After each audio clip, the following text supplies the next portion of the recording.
Gilligan has played a pivotal role in the evolution of organised crime over the past 4 decades.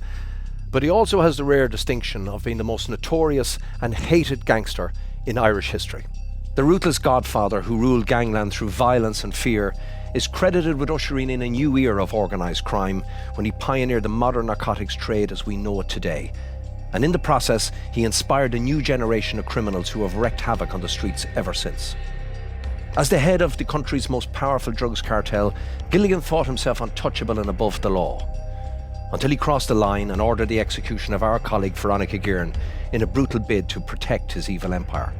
And while he was ultimately handed a 20-year sentence for drug trafficking, Gilligan was acquitted of murder after vital state witnesses were too afraid to testify against him in court. But the mob boss learned nothing from his long years behind bars.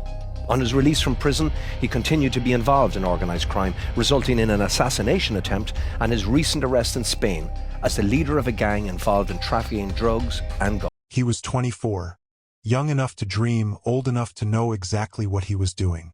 In the backstreets of Dublin, his name carried quiet power. He wasn't a boss, but he didn't need to be. He was the man trusted to move things when others hesitated, the one who handled what no one wanted traced. A loyal lieutenant in a world where loyalty could vanish overnight. But one mistake, one call too many, pulled him into a feud that had already claimed too many lives. Tonight, that feud would stretch its shadow toward a name every Irish cop knows too well: the Gilligan mob. This is not just another arrest. It's a revelation of how deep the underworld still runs beneath Dublin's calm streets. Stay with us, because by the time this story ends, the question won't be why he fell. It'll be who put him there. If you want more gripping investigations like this one, make sure to like, share, and subscribe. Before the arrest, before the headlines, before the courtroom lights, there was Dublin. A city of contrasts where quiet suburban streets brushed against corners ruled by shadows. In Clondalkin, the hum of everyday life often drowned out the whispers of the underground, but those whispers carried names that mattered. Among them was a young man born into an environment where loyalty meant survival. Jordan Domican wasn't born dangerous. He was shaped by what surrounded him. His neighborhood was one where trust came in short supply and opportunity came with a cost. Every friendship, every favor, every late-night call carried its own kind of currency. At 24, Jordan had already learned that in Dublin's underworld, there were no small players, only those who understood their place. He became the one people called when things had to be done quietly, when the risk was too high for anyone else. It wasn't about glory. It was about belonging. The kind of belonging that comes from being useful to men who had more enemies than friends. Behind every transaction, behind every favor, there was always something owed, and Jordan made himself indispensable. People spoke of him as a man with steady hands and a silent presence, someone who didn't need to prove himself with noise.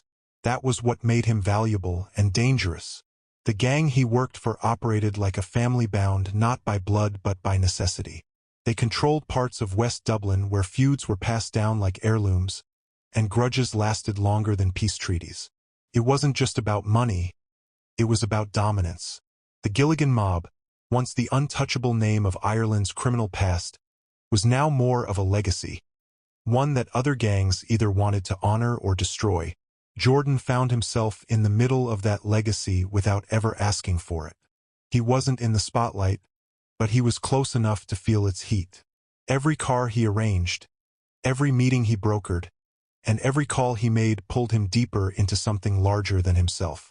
The first sign of escalation came quietly, disguised as routine business. An order for a car here, a meeting there, nothing unusual for a man trusted with logistics. But this time, the job wasn't clean.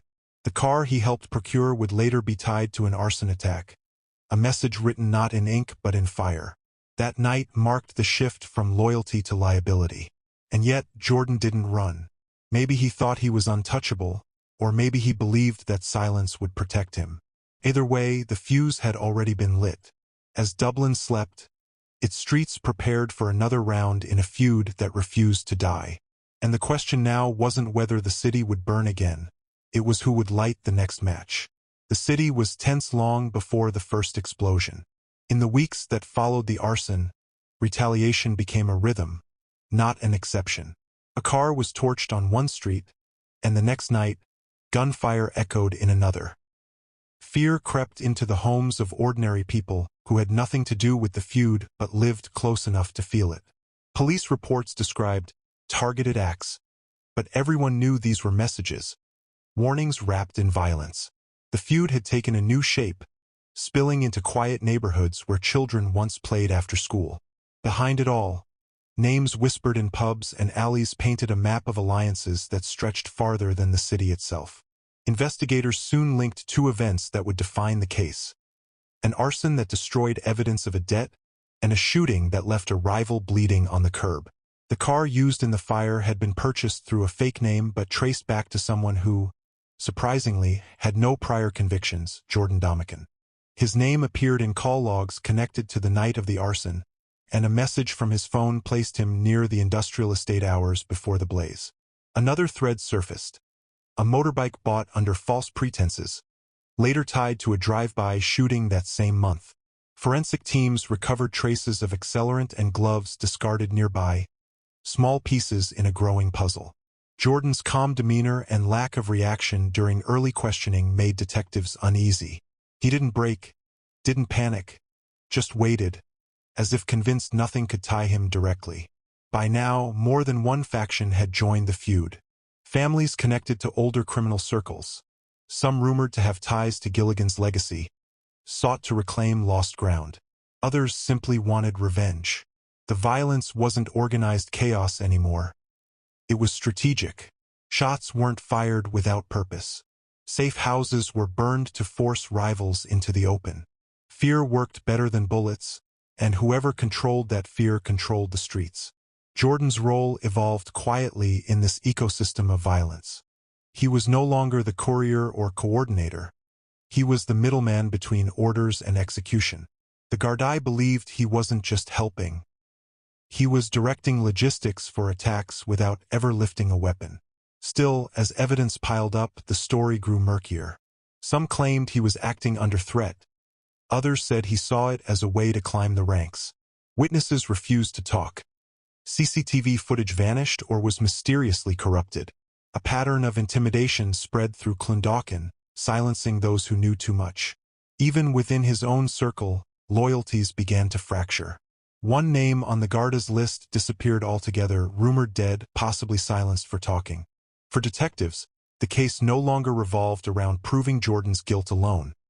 It was about understanding who really controlled the violence, who benefited from keeping him in the dark until it was too late. The deeper they looked, the clearer it became that Jordan Domican wasn't the beginning of the story. He was its consequence, a pawn in a feud that would not end until someone finally spoke. The investigation reached a turning point when Garda intelligence units began tracing a series of encrypted phone communications that revealed more than anyone expected. The same phones used to coordinate small deliveries were now linked to large cash movements and planned retaliations. Surveillance teams followed vehicles for weeks, noting strange exchanges and unmarked packages handed off in industrial estates under the cover of darkness. Every conversation intercepted hinted at hierarchy, someone giving orders, others carrying them out. Jordan's number appeared repeatedly, not always at the center, but always close enough to suggest authority. Detectives pieced together a timeline of calls that mirrored every violent act committed during that 3-month window, and the pattern was too precise to ignore. Behind each recorded voice, a city's fear was beginning to take shape in evidence. Inside the gang, paranoia started to eat away at loyalty. Men who once toasted together now questioned who among them had spoken to the police. Rumors of an informant spread faster than truth, and it didn't take long before one of their own cracked under pressure. The first break came from a low-level associate who was caught with stolen fuel cards linked to the arson vehicle. Faced with years behind bars, he gave Gardaí a glimpse into the inner circle. He spoke of coded meetings, burner phones, and a silent figure who acted as a bridge between street runners and those in charge. That bridge, he said, was Jordan Domican. His testimony gave investigators the confidence to dig deeper, and what they found began to dismantle the illusion of loyalty that had protected the gang for so long. Pressure from the investigation created chaos in the ranks. Someone leaked false information about an upcoming raid, and another member vanished days later, leaving behind an abandoned car near the canal. Raids followed across Domican and Lucan, uncovering weapons, ledgers, and cash hidden behind false walls. Gardaí also uncovered a safe house with surveillance monitors showing live street feeds, proof that the gang had been watching their watchers. But even as the case tightened, the gang fought back with intimidation. Burned cars, anonymous threats, families moved under protection. It became clear this wasn't just a criminal case. It was a war of endurance between fear and persistence. Each step forward came with personal risk, and yet the investigators pressed on, unwilling to let another feud claim another generation. Then, almost quietly, came the confession that changed everything. A man arrested in a separate incident requested to speak privately, claiming he had information that would end it. What he shared was chilling. Recordings of conversations between Jordan and a higher-ranking figure discussing the logistics of multiple attacks. It wasn't Jordan's voice ordering violence, but it was his voice facilitating it, reassuring others that it was handled. The tapes were enough to move the case from speculation to certainty. The final raid came before dawn, a calculated sweep that ended with Jordan Domican in custody. As he was led away, the neighborhood stood still, watching the silent lieutenant finally fall. And though the arrests marked progress, everyone knew the feud hadn't ended. Because power, once seized, always waits for the next hand brave enough to take it. The recordings were clearer than anyone expected. In them, Jordan's tone was calm, almost detached, as he discussed the timing of certain deliveries and the routes vehicles should take to avoid attention. He never directly ordered an attack, but his words carried weight. A quiet assurance that things would be sorted. When investigators played the tapes in court, every whisper echoed through the room like an open wound. The prosecution called it proof of facilitation. The defense called it guilt by association. But the context was unmistakable. He was involved in the chain that led to violence, even if he didn't light the match himself. Every word on those tapes placed him closer to the heart of a gang war that had already spilled too much blood. And for the first time, the jury could see not just a name in a report, but a young man who thought silence would keep him safe. In court, the weight of the feud hung like fog. Prosecutors detailed months of surveillance, financial tracing, and forensic analysis that connected Domican to the purchase of vehicles used in two separate attacks. They played the recordings alongside intercepted messages that referenced fire jobs and clean rides. One witness, a former gang associate under protection, described how orders were passed indirectly, never names, just tasks. The defense countered with the argument that Jordan was merely following instructions, unaware of what those vehicles would be used for. His lawyer spoke of manipulation, fear, and coercion, painting him as a small cog in a ruthless system. But the prosecution argued that his silence was his weapon, that he didn't need to know everything to be guilty of enabling it. Every moment of testimony revealed a man who existed in the gray space between victim and villain. When the verdict came, it was as if the entire courtroom exhaled at once. Jordan Domican was sentenced to 7.5 years for facilitating a criminal organization, his term backdated to account for time already served. The judge called him a trusted lieutenant, emphasizing the deliberate choices he made to aid a gang waging war on its own streets. The courtroom fell silent as Jordan looked straight ahead, expression unreadable. He didn't plead for mercy or express regret. To some, he looked hardened, unshaken. To others, he looked lost, like a man realizing that his loyalty had bought him nothing but time behind bars. For the Gardaí who had chased the case for years, it was a victory, but one that carried little joy. Because the names that ordered the violence, the ones who benefited from the chaos, were still free. Yet even after the sentencing, questions lingered in Dublin's undercurrent.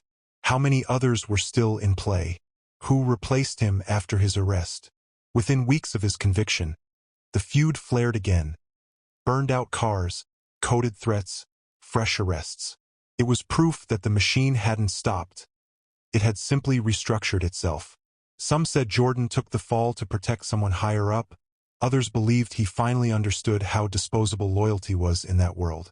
The feud continued to shape lives long after the trial ended, echoing through families, neighborhoods, and headlines. And though the case was closed on paper, the story remained unfinished, because in Dublin's criminal web, there's always another name waiting to rise. Another young man convinced he's too careful to be caught. In the months after the trial, Dublin began to breathe again. But it was shallow, uncertain, like a city afraid to exhale too soon. But what remains clear is this: Jordan Domican's story isn't just about crime. It's about consequence. It's a reminder of how easily loyalty becomes a weapon and how fast the line between protector and perpetrator can blur. As the credits of this story fade, remember that justice doesn't always mean closure. It often means understanding how deep the roots of violence go. If you've followed the story till now, take a moment to like, share, and subscribe, because the next case we uncover might just reveal what truly hides behind the calm of a city that never sleeps.